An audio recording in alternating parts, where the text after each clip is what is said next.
আসসালামু আলাইকুম এভরিওয়ান। অনেক দিন অনেক ব্যস্ত ছিলাম, বাইরে ঘুরতে গিয়েছিলাম। আপনারা সবাই জানেন, অ্যাটলিস্ট যারা আমার ফেসবুকে আছেন তারা অবশ্যই জানেন আমি পুরো 9 দিন ঘোরার উপরে ছিলাম।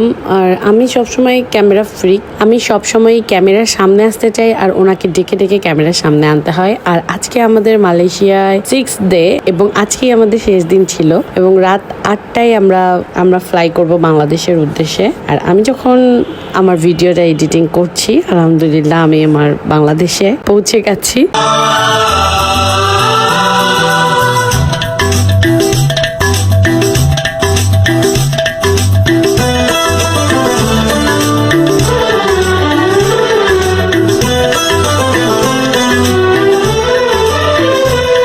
আর আমরা চলে আসলাম মালয়েশিয়ার পুত্রাজায়াতে।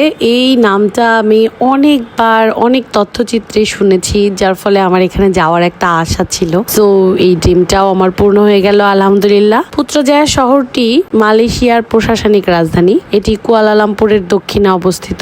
এই শহরটি আধুনিক স্থাপত্য, সুন্দর বাগান, মনোরম পরিবেশের জন্য পরিচিত। পুত্রজায়া শহরটির মালয়েশিয়ার প্রথম প্রধানমন্ত্রীর নামে নামকরণ করা হয়েছে। আর আমাদের পিছনেই যে প্যালেসটি দেখতে পাচ্ছেন, এটা হচ্ছে প্রাইম মিনিস্টার হাউস এবং প্যালেসটির নাম হচ্ছে পারডানা পুত্রা। আর প্রাসাদটা এত দূরে এবং এতগুলো সিঁড়ি ছিল যে আমি কাছেই যাই নাই, কিন্তু যাওয়া যায়, কিন্তু একদম প্রাসাদের গেট পর্যন্ত পৌঁছানো সম্ভব।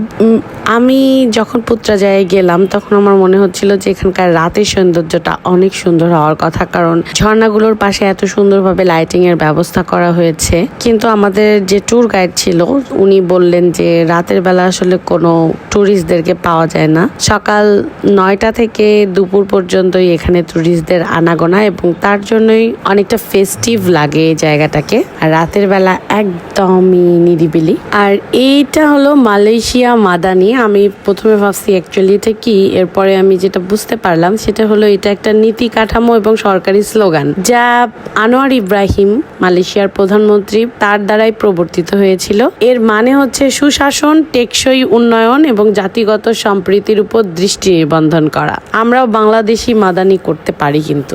আর এজন্যই কিন্তু এই জায়গাটায় তাদের 13টি অঙ্গরাজ্যের পতাকা রয়েছে। আর এই যে দূরে একটা ব্রিজ দেখা যাচ্ছে এত সুন্দর, এই ব্রিজটার নাম হচ্ছে সেরি ওয়াওয়াসান ব্রিজ। অ্যান্ড আমরা যখন লেক ভ্রমণে গিয়েছিলাম ক্রুজে চড়ে, তখন এই ব্রিজটা আরো সুন্দর বোঝা যায়। এরপর আমরা চলে যাচ্ছি পুত্রা মস্ক। অ্যান্ড পুত্রা মসজিদটা এতই অসাধারণ। এখানে হোয়াইট অ্যান্ড পিঙ্ক একটা ডোম রয়েছে, আর এখানে প্রায় 9টা গম্বুজ, তার মধ্যে একটা গম্বুজ 116 ফুট উঁচু। যখন দর্শনার্থীরা মসজিদ ভিজিটে আসেন তখন তাদেরকে এই ড্রেসটা পরানো হয়।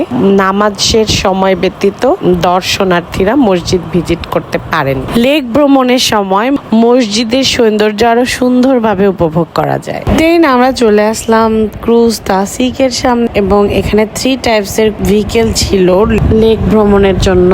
অ্যান্ড আমরা সাইট সিং ক্রুজের জন্য টিকিট কেটে ফেললাম এবং পার ম্যান ছিল 50 রিঙ্গিত। দেন এই যে আমরা লেক ভ্রমণে যাচ্ছি। অ্যান্ড শুনলে খুবই অবাক লাগবে যে জাস্ট লুক লাইক সি, মানে সমুদ্রের মতো দেখতে এই লেকটা, ম্যান মেড লেক।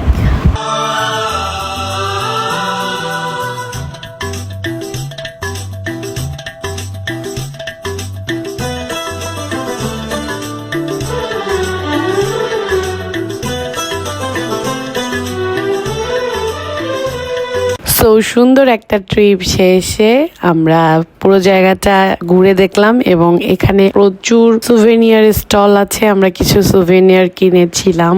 তারপর এখানে অনেক ধরনের রেস্টুরেন্ট আছে এবং একটা সুন্দর কিডস জোনও ছিল।